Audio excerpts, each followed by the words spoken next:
हाफिज़ू अलस्सलाति वस्सलातिल वस्ता व क़ूमू लिल्लाहि क़ानितीन। मोहतरम हाज़रीन, अस्सलामु अलैकुम रहमतुल्लाहि व बरकातुहू। मैं असल मौजू पर कुछ अर्ज़ करूँ उससे पहले एक वाक़या तवज्जो से सुन ले। काफ़ी दिनों पहले की बात है।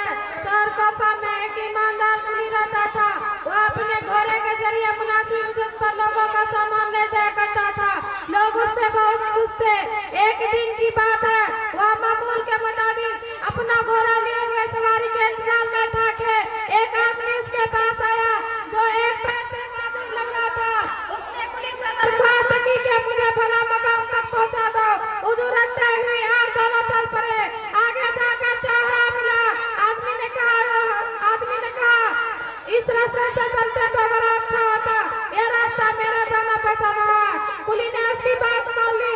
चलते चलते रास्ते में एक जंगल मिला। वह आदमी अचानक घोड़े से कूदा, तलवार निकालकर कुली के सामने खड़ा हो गया। कुली यह मंजर देखकर हक्का बक्का रह गया। उसके पैरों तले से जमीन निकल गई।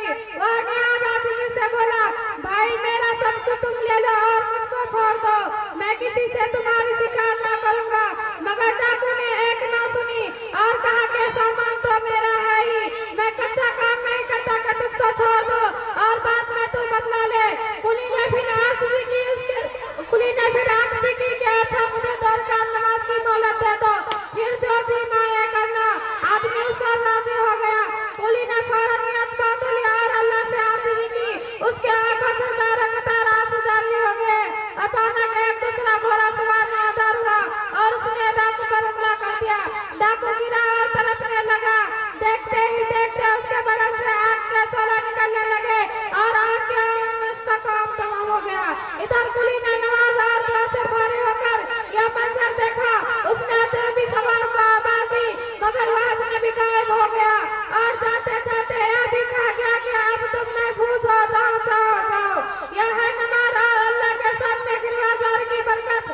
सही मानों में अगर हम नमाज को अच्छी तरह से अदा करें और अल्लाह से रो रो कर दुआ मांगे तो अल्लाह हमारी तमाम दुआएं को इसी तरह कबूल फरमाएंगे।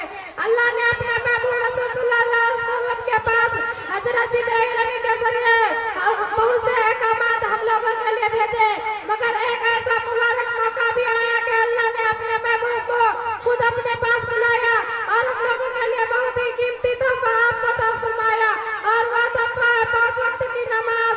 यह तोहफा कितना अहम है कि अल्लाह ने खुद अपने महबूब को इसे देने के लिए अपने पास बुलाया। जब हुजूर सल्लल्लाहु अलैहि वसल्लम के साथियों को यह तोहफा मिला तो बेहद खुश है कि अब हमको अल्लाह से बात करने और लेने का जरिया मालूम हो गया। उस वक्त आ गए तो सल्लल्लाहु अलैहि वसल्लम और आपके साथियों पर बड़े परेशानी के हालात थे। ऐसे नाजुक मौका पर अल्लाह ने यह तोहफा अता फरमाया। मगर आज हम मुसलमानों का क्या हाल है? आज हम में से ज्यादातर लोग नमाज से गाफिल हैं। 10-12 लोग अगर किसी घर में तो सिर्फ 2-1 लोग नमाज पढ़ते हैं और कुछ मुसलमान ऐसे भी हैं कि जुमा और ईदैन की भी नमाज अदा नहीं करते। अफसोस, सद अफसोस, यह है हमारा अमल।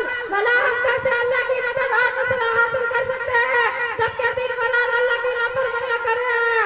नमाज आका सल्लल्लाहु अलैहि वसल्लम की आंखों की ठंडक है और हम नमाज को अदा न करके आप सल्लल्लाहु अलैहि वसल्लम को तकलीफ पहुंचा रहे हैं। हम कैसे उम्मत हैं? हम कितने बड़े मुजरिम हैं। अल्लाह हमारी अब तक की कोताही को माफ फरमाए, आमीन। और इस मजलिस से उठने से पहले हम ये अहद करेंगे कि आप कभी नमाज ना छोड़ेंगे और नमाज को खूब अच्छी तरह सुन्नत के मुताबिक अदा करेंगे। व आखिर दावाना अल्हम्दुलिल्लाहि रब्बिल आलमीन। मैं इससे